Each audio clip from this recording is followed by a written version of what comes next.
नमस्कार, जम्मू संवाद देख रहे हैं आप और मैं हूं ललित खजूरिया।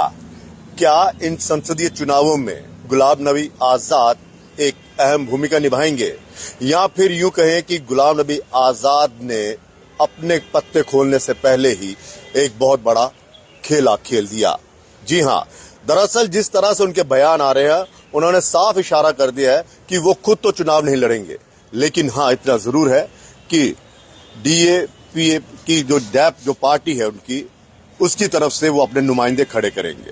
कांग्रेस से अलग होने के बाद गुलाम नबी आजाद ने अपनी एक अलग पार्टी बनाई और उस पार्टी बनाने के बाद जिस तरह से वो फूंक फूंक कर और खासकर रीजनल पार्टी को निशाने पर ले रहे हैं, उससे साफ झलक रहा है कि वो इन संसदीय चुनावों में कहीं ना कहीं किसी और पार्टी का साथ देते हुए नजर आ रहे हैं, क्योंकि एनसी और पीडीपी, खासकर एनसी लगातार ये कह रही है कि ये बीजेपी की बी टीम है।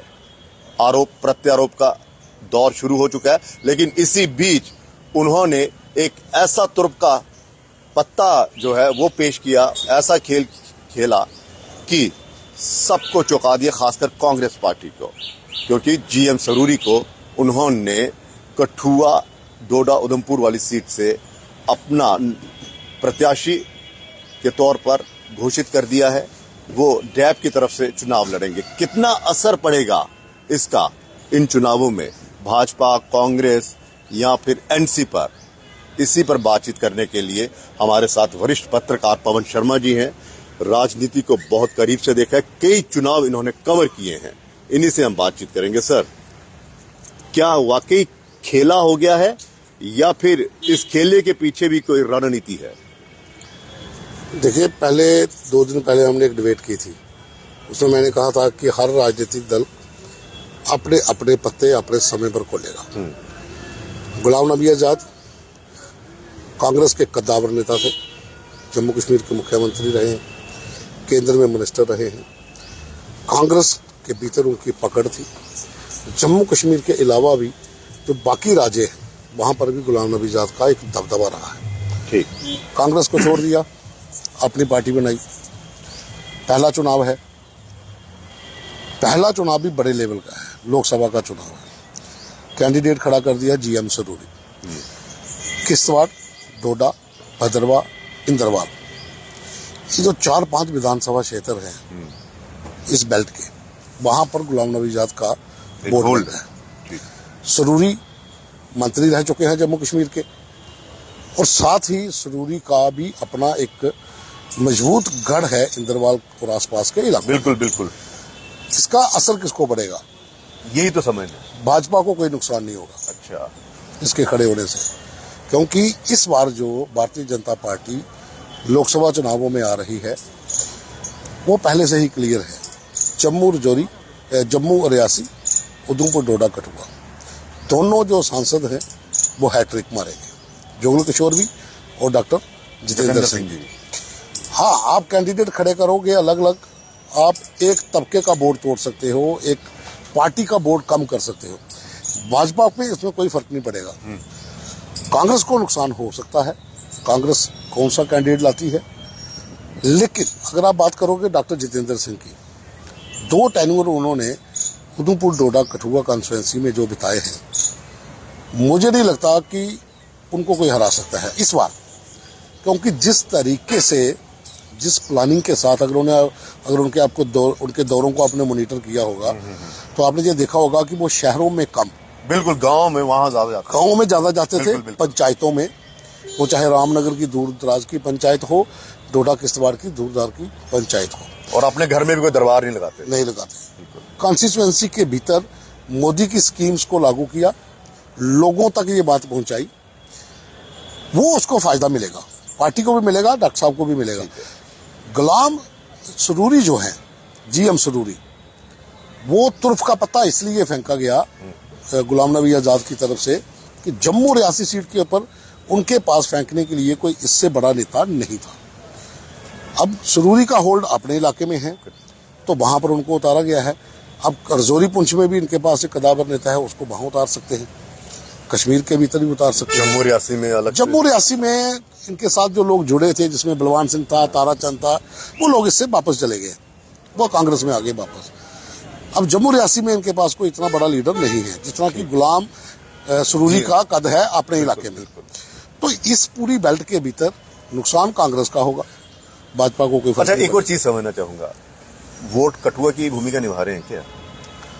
देखो, इसको आप दो एंगल से ले सकते हैं कि आप वोट कटवा सकते हो, जहां आप ये दिखाना चाहते हो सेंटर को या भी कि मैं जिंदा हमने कांग्रेस को छोड़ दिया था, लेकिन अभी भी अपने कुछ इलाके हैं जहां हमारी पकड़ है, और ये बताना चाहते हैं कि विधानसभा चुनावों में हमें कितना शेयर मिलेगा। अच्छा, बस तैयारी विधानसभा चुनावों की है। चुनावों की है। अच्छा, लोकसभा में उम्मीदवार को खड़ा करना, जीतना तो कहीं छोड़ ही दीजिए ना, इस बार तो भाजपा है, लेकिन ये एक टेस्ट है, जैसे मैंने पहले कहा था, पहले भी आपने कहा कि एक टेस्ट है विधानसभा चुनावों का।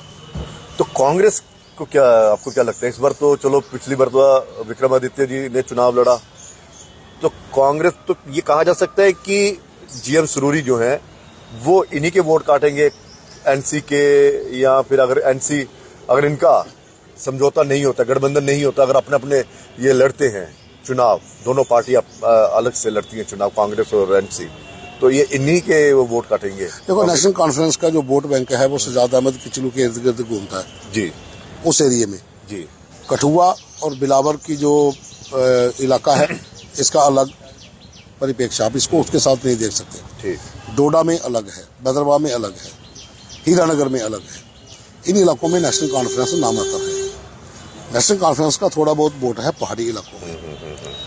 उन इलाकों में गुलाम सरूरी जो है नेशनल कॉन्फ्रेंस के वोट को भी ज्यादा टच नहीं कर पाएंगे। अच्छा, वो सिर्फ कांग्रेस के ऊपर, जहां जो उनका अपना पर्सनल वोट है उसके ऊपर उनका हो सकता है। लेकिन उन इलाकों में अब भाजपा ने इस तरह से अपनी सेंग लगाई है कि इनको उन इलाकों में भी ज्यादातर वोट मिलेगा, क्योंकि वहां पर सुनील शर्मा है, अच्छा, वहां पर शक्ति परिहार है, वहां पर दिलीप सिंह परिहार है। 3 कदावर नेता भाजपा के वहां से विधायक बने थे, और तीनों की तीनों कॉन्स्टिट्यूंसी में अपनी अपनी उनकी पकड़ है।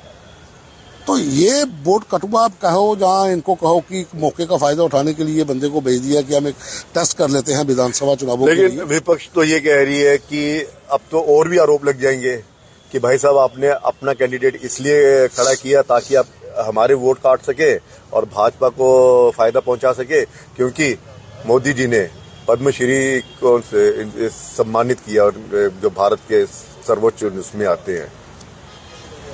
सियासत क्या होती है? सियासत है ना, तो फिर सियासत, यही तो सियासत है। कांग्रेस भी ऐसे ही करती आई थी। आपको पता होगा, हिमाचल में कांग्रेस का उम्मीदवार हार गया क्योंकि कांग्रेस की ही पार्टी ने 2 इंडिपेंडेंट उम्मीदवारों को खड़ा कर दिया था, तो जीत गया बीजेपी वाला। बीजेपी ने दूसरी कॉन्स्टिट्यूंसी में अपने उम्मीदवार को जिताने के लिए कांग्रेस के 2 लोगों को तोड़ के इंडिपेंडेंट खड़ा कर दिया, वहां भी वो जीत गया। जोड़ तोड़ की सियासत है, आप इसको जोड़ तोड़ कहिए, आप कुछ भी कह सकते हो। कहते हैं ना कि सियासत करना कोई आम व्यक्ति का काम नहीं है। सियासत सियासत होती है, इसमें हर दांव पेंच लड़ाया जाता है। साम दाम दंड भेद, सबका मिश्रण जो है वो सियासत है। तो फिर आरोप जो मर्जी कोई लगाए, सियासत तो यही। तो क्या वाकई गुलाम नबी आजाद साहब इस वक्त अहम भूमिका कि उसमें है, अहम भूमिका निभा रहे हैं बीजेपी को जितवाने के लिए? कहाँ करेंगे? कश्मीर में जनाधार 0 है। ये तो लगातार आरोप लगा रहे हैं। कश्मीर में जनाधार 0 है, ठीक, नाम मात्र है। और जम्मू जो रियासी सीट है, इस पे क्या है? यहाँ भी कोई नहीं है।